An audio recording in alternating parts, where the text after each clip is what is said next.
Power has been restored in parts of Texas following crippling winter storms. Still, hundreds of thousands remain without electricity, and many don't even have access to safe drinking water.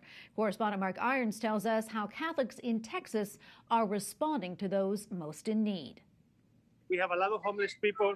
In frozen Texas, Catholics are providing for people on the streets. Antonio Fernandez, the CEO of Catholic Charities in San Antonio, says clothes, diapers, food, water, blankets, and coffee are being distributed.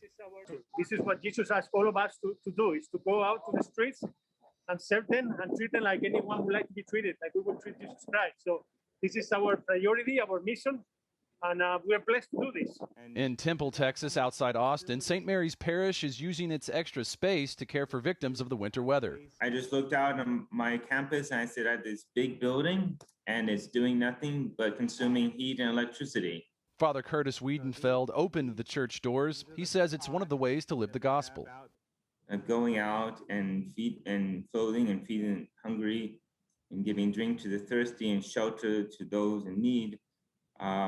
That was always something that should be primary in our parish. In Texas, just under 500,000 homes and businesses remained without power, down from about 3 million on Wednesday.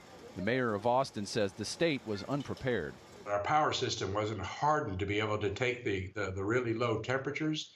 That's not the kind of event we're not going to see. We have to anticipate that. And more than 320,000 homes and businesses were without power in Louisiana, Mississippi, and Alabama as storms dumped as much as 4 inches of snow and ice across the region.